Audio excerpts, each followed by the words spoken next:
प्रदेश के सबसे चर्चित डिबेट शो आज की फाइट में आप सभी का स्वागत। मैं हूं आपके साथ हेमंत कुमार। आज का मुद्दा जेलों की सुरक्षा का है, जिसमें सच्चाई सबके सामने है और पिछले कुछ दिनों से खुल करके लोगों के सामने भी आ रहा है कि कैसे जेल प्रबंधन और अपराधियों की मिली भगत जो है वो अपराधों को बढ़ावा दे रही है। जब जेल से अपराधी आसानी से प्रदेश के मुखिया को धमकी दे देते हैं और इसकी भनक किसी को लगती भी नहीं है, इसके बाद भी मुख्यमंत्री खुद जेलों की समीक्षा को लेकर मॉनिटरिंग करते हैं। समीक्षा बैठक के बाद सख्त आदेश देते हैं कि किसी भी जेल के अंदर मोबाइल या अनैतिक सामान मिलता है तो जेल के जिम्मेदारों पर कार्रवाई होगी। कार्रवाई होती भी है, लेकिन मोबाइल मिलने को से लेकर के तमाम अनैतिक गतिविधियों का सिलसिला नहीं थम रहा है। तो क्या राजस्थान की जेलों में अपराधियों का नेटवर्क इतना तकड़ा बन चुका है जो अपराधी आसानी से अंदर बैठे क्राइम की वारदातों को बाहर तक अंजाम दे रहे हैं और न केवल सीएम बल्कि डिप्टी सीएम तक को भी जेल से धमकियां मिल जा रही है? क्या सरकार की सख्ती के बाद ये नेटवर्क, ये नेक्सस सरकार तोड़ पाएगी? इसी को लेकर आज करेंगे हम चर्चा। पहले देखिए रिपोर्ट।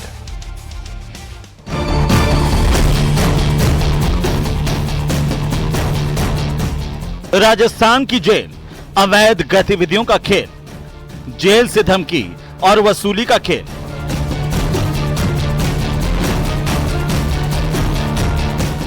जेल सुरक्षा में सेंधमारी, अपराधियों से यारी।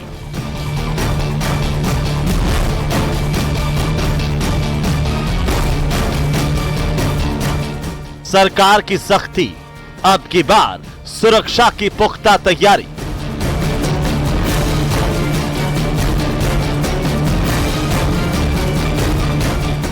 जेलों का सच बताओ, प्रमोशन पाओ।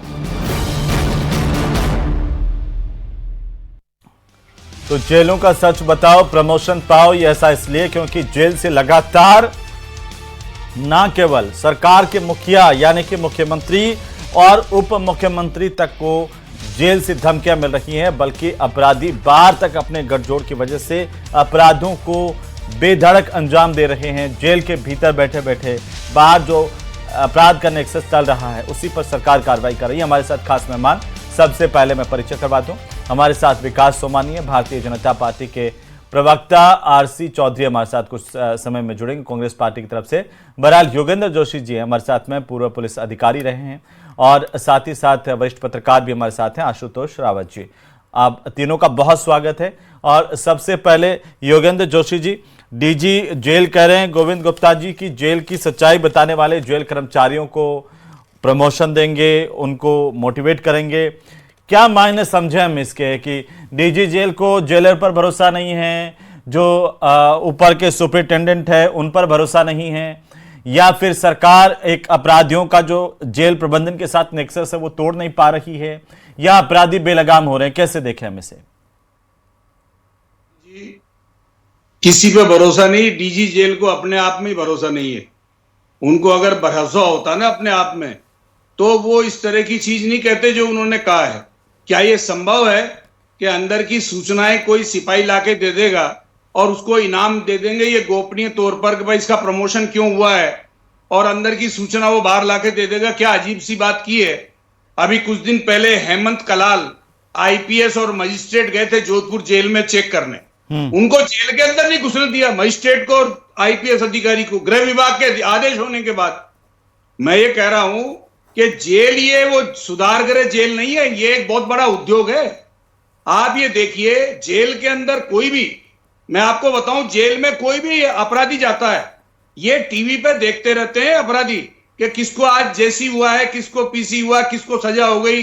तो बड़े घर का जो होता है ना, जो करोड़पति या लखपति में से कोई आ जाता है, हाँ, तो आते ही उसको लगा देते हैं सफाई में। अब उसने कभी किया नहीं होता है, अब फिर वो करता है कोई ना कोई कार्रवाई, तो उसकी बात कराते हैं मोबाइल में उसके घर वालों से बाहर।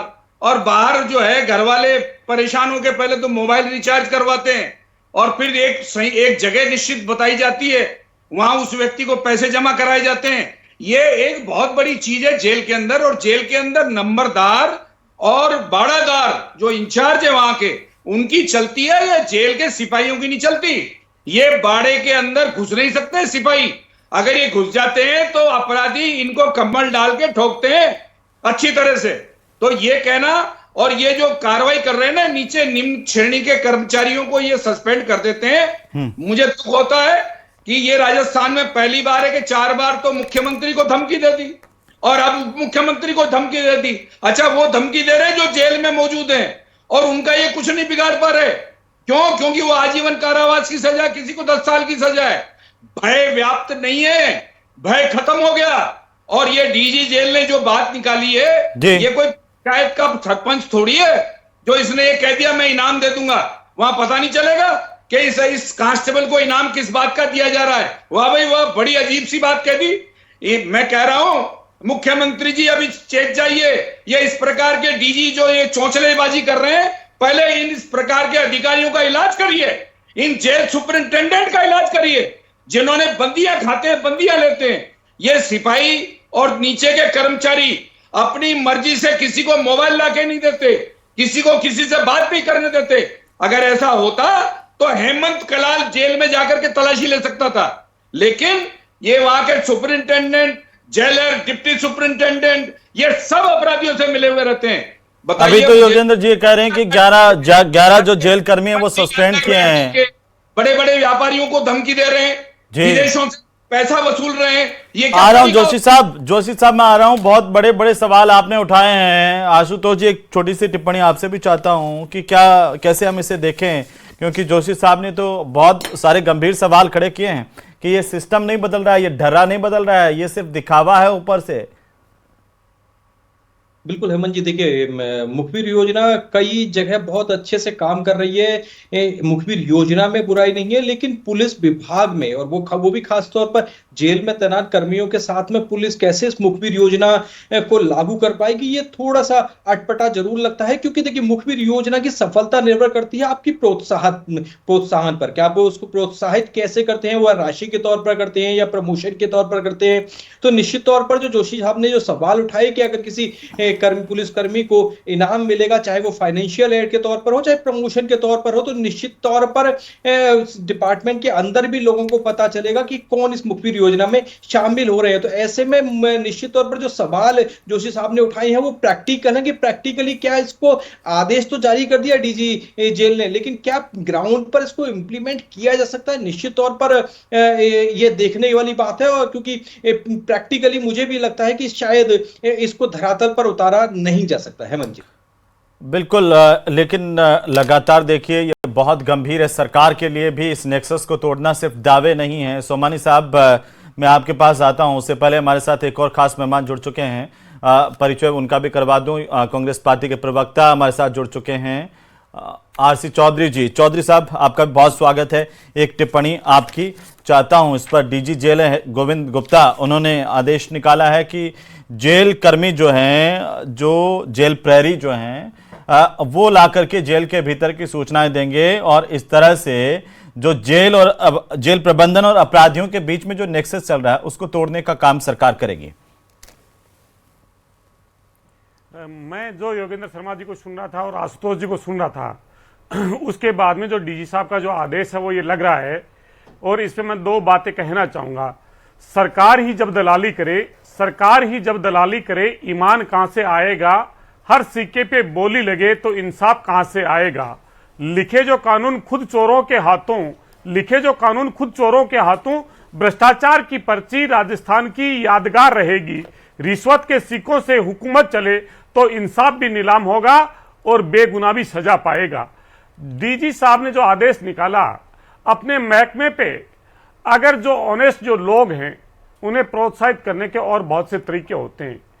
क्या उनकी अकाउंटेबिलिटी तय नहीं होनी चाहिए, जवाबदेही तय नहीं होनी चाहिए? सरकार किस लिए देती है? क्या अधिकारियों की बिना मिली भगत के ये गिरोह और संगा चल सकता है?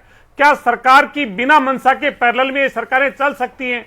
आप और हम सब ने देखा कि राजस्थान के अंदर गैंगवार की घटनाएं हुई और गैंगिस्टरों के इनकाउंटर भी हुए, तो वो राजनेताओं के इशारे पे हुए। लग रहा है कि जो राजस्थान पूरे देश के अंदर शांति का पर्याय कहलाता था, अब वो यूपी और बिहार की राह पे चल पड़ा है। और डबल इंजन की सरकार में ये वाक्य यहां पे घटित हुए हैं, जहां पे संदिग्ध अपराधी जेल की सलाखों के पीछे से प्रेस को ऑडियो भेजते हैं, एप्स के ऊपर उनसे प्रेस वार्ता करते हैं, और लगातार तमाम जो सुविधाएं हैं वो जेल के अंदर बैठ के और सत्ता के विरोधियों को जो धमकियां देते हैं। इसलिए लगता है कि राजस्थान के अंदर अब न्याय बड़ा मुश्किल हो जाएगा। जी, लेकिन ये जो जेल पेरी थे फर्जी वाले जो पकड़े जा रहे हैं वो तो आप ही ने लगाए थे चौधरी साहब, आप ही के शासन में लगे हुए हैं। हेमंत जी, मैं आपका साधुवाद करना चाहूंगा कि आपने हर व्यक्ति को उसकी जवाबदेही याद दिलाते हैं। जो 2018 से लेकर 23 तक जो भर्तियां हुई और जब राजस्थान की विधानसभा में कांग्रेस की सरकार थी तब नेता प्रतिपक्ष गुलाब चंद जी कटारिया होते थे। उन्होंने कहा था कि 13 से लेकर 18 तक जब व्हाट्सएप के द्वारा और व्हाट्सएप ग्रुप पुलिस के सब इंस्पेक्टर का बन गया, जिस एसआई भर्ती लीक में पेपर लीक हुआ और हाई कोर्ट ने उन्हें जिलों में भेजने से मना किया, लेकिन इस भारतीय जनता पार्टी की भ्रष्ट पर्ची सरकार ने उन्हें जिलों में पदस्थापित कर दिया।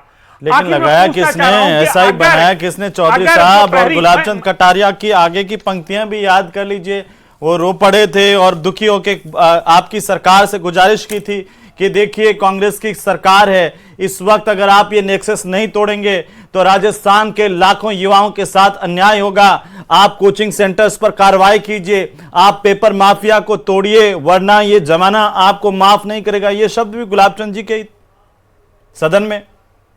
हाँ हेमंत जी, मैं जवाब देना हाँ हेमंत जी, मुझे उनके जो आंसू बहे थे हाँ। वो राजस्थान की 8 करोड़ जनता जानती है।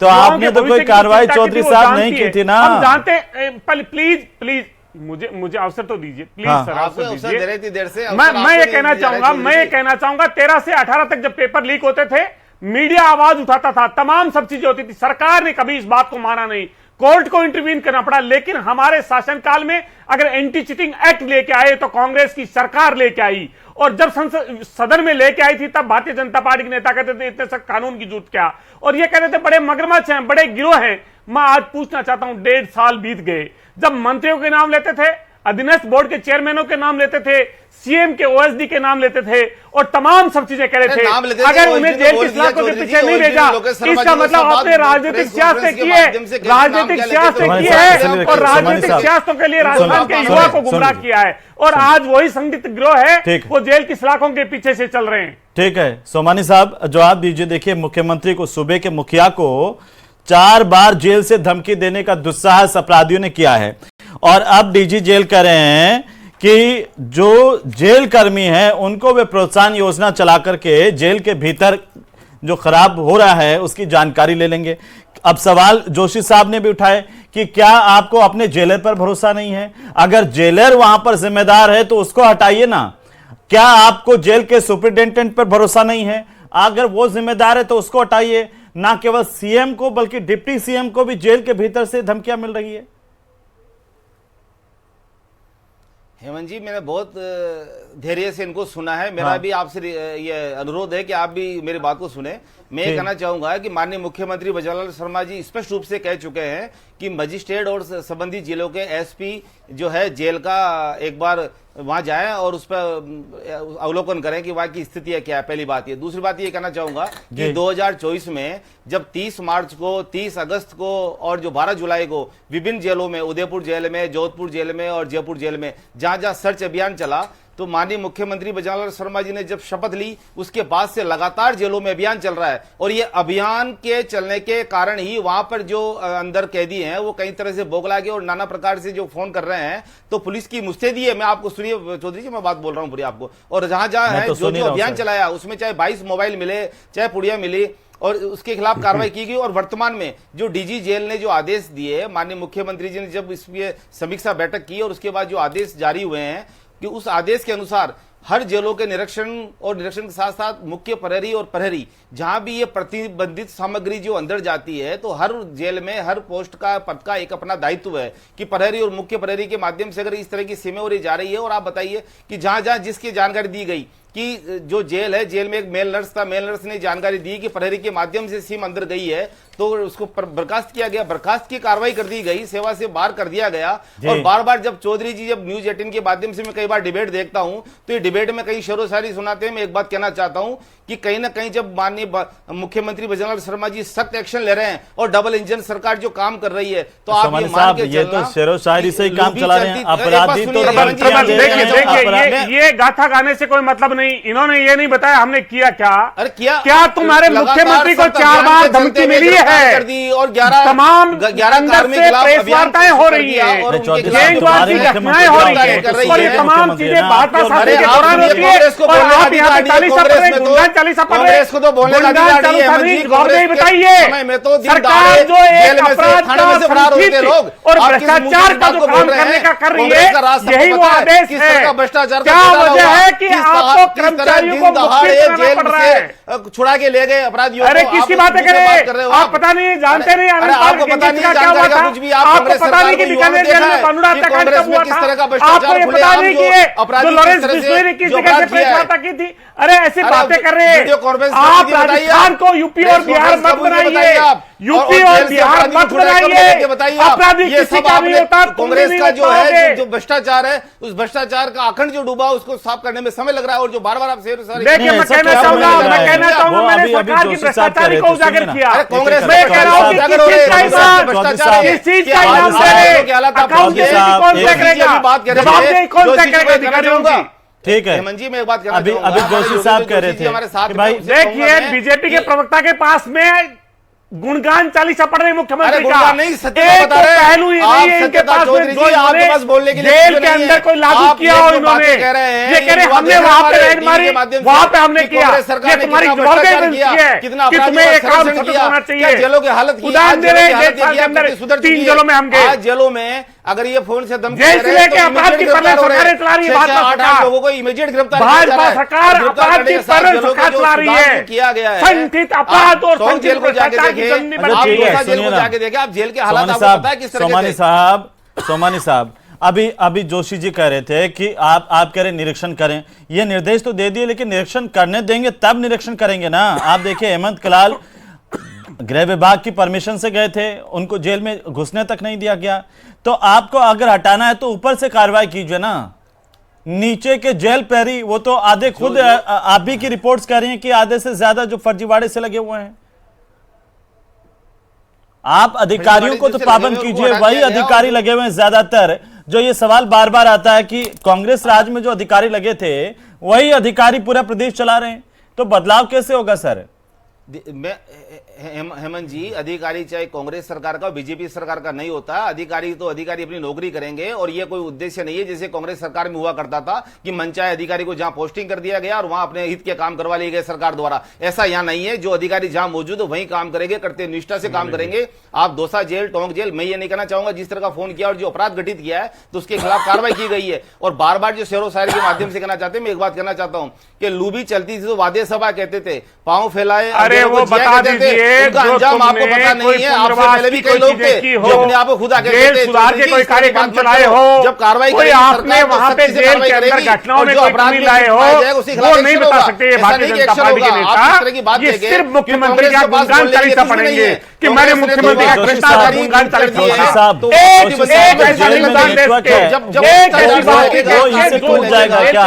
इस तरह के जो आदेश निकाल रहे हैं गोविंद गुप्ता जी और यहाँ पर भारतीय जनता पार्टी के प्रवक्ता सोमानी साहब कह रहे हैं कि हमने बहुत आमूलचूल परिवर्तन किया है। आपको लगता है क्या अपराधियों के हौसले तोड़ पाने में ये इस तरह के आदेश कामयाब होंगे? देखिए हेमंत जी, जेल में ये कुछ भी परिवर्तन नहीं कर सकते दोनों पार्टी वाले। मैं आज मेरे से चाहो तो लिखवा लो कि अगर ये परिवर्तन कर दें तो मेरे से दोबारा बात कर लेना आके। दूसरा कह रहा हूं, अरे जोशी साहब, मेरा आपसे निवेदन है, आप टोंक और दौसा जेल में एक बार जाके तो आए। आप जो कह रहे हैं, मैं आपसे कहना चाह रहा हूं, ये न्यूज 18 के माध्यम से किस तरह की वहां व्यवस्थाएं बदली है, कितनी सुरक्षा और शक्ति रही है। बाकी तो और तो आप जाएंगे वहां दिख जाएगी। पता है क्या कि जिस बाड़े के अंदर आपको किसी में जाना है, जिस बाड़े में सुविधा लेनी है, उसकी कीमत क्या है अंदर पता है आपको? 5 नंबर बाड़े में जाके देख लीजिए, जहां से आपके मोबाइल में टावर मिल जाते हैं, और उसकी कीमत कितनी है। पीसीओ चला रखे हैं वहां के नशे का धंधा करते हैं। इवन ये है कि जो वहां पर माल सप्लाई करता है जेल में, वो जेल की जो दुकान है चौरी बाजार की, वहां जाकर के आप पेमेंट कर दीजिए, आपको हर सहूलियत जेल में मिल जाएगी। आप क्या बात कर रहे हैं? मैंने कोई 30-35 साल झक नहीं मारी है। जो जी, अब सब जगह सीसीटीवी लगा के सब निगरानी की जा रही है और उनको खंगाला जा रहा है और जांच जारी है इस पे। मेरे साथ आप आ जाइए। मेरे एक जानकार का बच्चा जेल में बंद हुआ, वो मेरे पास आए के साहब क्या करूं? मैंने कहा चिंता मत करो, अभी 5 मिनट में टेलीफोन आ जाएगा। और 5 मिनट में टेलीफोन आया कि 1500 रुपए का रिचार्ज कर दो, अपने बच्चे से बात करनी है तो हमेशा करते रहिए। आपको आ जाइए, मैं बता दूंगा, मैं मिला भी बताइए दूंगा। सोमानी साहब, इतनी अब खराब तो है। इससे आगे तो व्यवस्था कुछ काफी बोलने समय की से जरूरत चल ही रही नहीं थी, है। लेकिन जब से नहीं जेल के, अरे मैं ये कह रहा हूं हेमंत जी, जेल के जितने अधिकारी कर्मचारी है, इनकी तनख्वाह अगर अपराधियों को दे दो ना वहां अंदर, जो जेल के वहां वो है ठेकेदार, जो जेल के नंबरदार बाड़ेदार, वही जेल को चला लेंगे। ये कर्मचारी तो और जाकर के उसके अरे अंदर। जोशी जी, ये सुझाव आप वो दीजिए जो संवैधानिक सुझाव हो, लोकतांत्रिक सुझाव, आप सुझाव दीजिए। अगर कोई सुझाव हो तो ये जो गोविंद गुप्ता जी ने जो आदेश जारी किया है, ये आदेश किस तरह से वहां की जो स्थितियां हैं, आप ऐसा सुझाव दें। आप खुद एक वरिष्ठ अधिकारी रहे हैं तो अधिकारी जैसे सुझाव दें आप। गोविंद गुप्ता जी को कह सकते हैं कि जो जोशी साहब बता रहे हैं उस ठिकाने पर रेड करें। नहीं, गोविंद गुप्ता जी ये आदेश तो जारी कर देंगे। जोशी साहब छाती ठोक के कह रहे हैं कि मैं आपको बताता हूं यहां से सारी व्यवस्थाएं होती है। पेमेंट करता है, क्या बात कर रहे हो? जेल जाके देखो एक बार अंदर, आपको पता लग जाएगा। आसानी से जेल का कर्मचारी बाड़े में नहीं जा सकता, अन्यथा कम्बल डाल के ठोकते हैं महाराज। ये डीजी बातें बाहर कर रहे हैं, इन डीजी को चाहिए कि जाकर के एक बार अंदर जाके देखें, अपना भेष बदल के जाके देखें वहां। आशुतोष जी, तो क्या स्थिति जेलों की। ठीक, आशुतोष जी, फिर व्यवस्थाएं सुधरेंगी कैसे जब इस तरह से जोशी साहब जैसे सीनियर इस तरह से सारी की सारी बातें बता दे रहे हैं, लेकिन सरकार के संज्ञान में होते हुए भी मुझे लगता है कि कुछ लोग हैं जो आंखें मूंद करके बैठे हुए हैं, जो सरकार को भी मिसगाइड करते हैं। ये क्या इनाम दे रहे हैं मेरे समझ में नहीं आया। कोई बताएगा तो उसको इनाम देंगे, उसके जूत पड़ेंगे। उसने अगर ये बता दिया ना कि बाड़े नंबर 5 में ये काम हो रहा है, उसको इनाम दिया जा रहा है, तो उसके सिर के बाल उखाड़ देंगे वहां जेल के अंदर जो कहती है। ये ध्यान रख लेना, इस डीजी को कोई जानकारी नहीं है, मेरे से बात कर लेना। आशुतोष जी, अपराधी की जानकारी देखिए, निश्चित तौर पर जोशी जी कह रहे हैं वो समस्या है, लेकिन मुझे लगता है कि आज की तारीख में थोड़ा तसल्ली रखिए जी। देखिए हेमंत जी, मुझे लगता है कि आज की तारीख में हमको समस्याएं तो पता है, लेकिन उनका समाधान देखना पड़ेगा। और मुझे समाधान नजर आता है तकनीक पर। अगर जिस तरह की बात सुमानी जी कर रहे हैं कि सीसीटीवी हमने लगाए हैं, मोबाइल जेवर 145 जेलें राजस्थान के अंदर करीबन आती हैं, तो वहां पर क्या सीसीटीवी प्रॉपर लगे हुए हैं, क्या मोबाइल जेवर लगे हुए हैं, या मोबाइल जेवर से भी आगे की एक और बात होने लगी है कि आजकल टावर से जो सिग्नल्स आते हैं उनको ब्लॉक करने की एक बात की जाती है, क्योंकि मोबाइल जेवर के लिए बार बार कहा जाता है कि कुछ एरिया में वो काम नहीं करते हैं। तो मुझे लगता है कि क्या उन तमाम तकनीकी वस्तुओं के प्रयोग पर सरकार या डीजी अगर ज्यादा ध्यान देते तो ज्यादा बेहतर रिजल्ट आने की उम्मीद थी, क्योंकि व्यक्तियों की निष्ठा पैसे के प्रति किस तरह की हमारे समाज में है, ये एक सामाजिक समस्या है। केवल ये जेल की समस्या नहीं है, ये भ्रष्टाचार एक सामाजिक समस्या है। मुझे लगता है कि तकनीक का अगर उपयोग बढ़ाया जाए, चाहे वो जेल हो या अन्य किसी तरह की भ्रष्टाचार की चीजें, 14 महीने में मुख्यमंत्री को 4 बार जेल से धमकी, यही बता देता है कि डीजी जेल कितने सक्षम है और कितनी उनकी अच्छे तरीके से जेलों में जो है परिवर्तन हो रहा है। सोमानी साहब, मुस्कुराने से काम नहीं चलता है। जोशी साहब ने पूरी पोल खोल करके रख दी है सिस्टम की। हेमंत जी, सोमानी साहब क्या कहते हैं? सोमानी साहब ये दर्द जो है आप समझने की कोशिश करें, जिस तरह के जो सुझाव दिए जा रहे हैं, गिरफ्तारी, आप मुझे बताइए कि 24 आवर्स में अगर धमकी दी, उनको गिरफ्तार कर लिया गया और पूरे नेक्सस को जिस तरह से वो ये गिरफ्तारी को दो लोगों को गिरफ्तार किया गया, क्यों होनी है? आप मुझे बताइए आपने जिस तरह क्या से अधिकारियों की जवाबदेही तय की? कर दिया गया, आप क्या एक पैनल में एक्शन ले लिया गया और मुखबिर योजना चला रहे हैं जारी कर दिया ताकि वहां पे संगठित तरीके से भ्रष्टाचार को स्थापित कर सके। और आप अगर इस तरह के उलूल जुलूल सुझाव आप ये बताइए, जेलों की स्थिति सुधारने के लिए चाहे तकनीकी विशेषता हो, चाहे वो प्रशासनिक आदेश हो, तकनीकी विशेषता उदाहरण दीजिए, उसमें हमने ये किया है, चाहे आप ये देखिए 1.5 साल में हमने ये किया। चौधरी साहब बताइए, नेक्सस कैसे टूटेगा? चौधरी साहब, मुक्त कर दिया। चौधरी साहब, ये कैसे टूटे? आप विपक्ष के नाते कुछ सुझाव दीजिए, क्या करे सरकार? मजबूती से फैसले नहीं कर पा रही है, क्या बात है कि सरकार की हेमंत जी, मैंने ये कहा कि जो भी अपनी सेवा में होता है वो सेवा के लिए प्रतिबद्ध होता है। वो कभी मुखबिर बनके इनाम नहीं लेना चाहता, वो अपनी सेवा में उत्कृष्ट सेवा देके और उत्कृष्ट अधिकारी बनना चाहता है। सरकार की मंशा ठीक हो तो जेलों में सुधार होगा, सरकार की मंशा ठीक नहीं है, पैरेलल में सरकारें चलानी है अपराध की अरे और सरकार संगठित के अपराध भ्रष्टाचार आपने भर्ती किए, की। वहां इसे पर इन्होंने ये कर भ्रष्टाचार दिया के चलते मुख्य कि अपराधी जो भर्ती कर सीधा दिया, वहां बढ़ पर रहा है वो सरकार जब की वो मुख्य पर्ची के अपराधी पास में भर्ती जाना कर दिया, चाहिए। भ्रष्टाचार में पर्ची चली सोमानी मुख्य साहब, मंत्री सोमानी जेलों साहब, को जितना राजस्थान जल्दी के से आपने 155 सुना जेलों है को ना, संचालित करना आज चाहते अगर आप हैं। सरकार को बता के कार्रवाई करवा दें तो वो बहुत ज्यादा सुधार वाली बात होगी। वैसे तो बातें हवाई होती जाएंगी। बहुत ये शुक्रिया कार्रवाई चर्चा देखिए, में शामिल होने सरकार के लिए। सुनना नहीं चाहती। जेलों में अपराधियों का नेक्सस बहुत बड़ी समस्या है और सरकार के सामने तो बाहर भी अपराधियों से निपटना एक चुनौती है।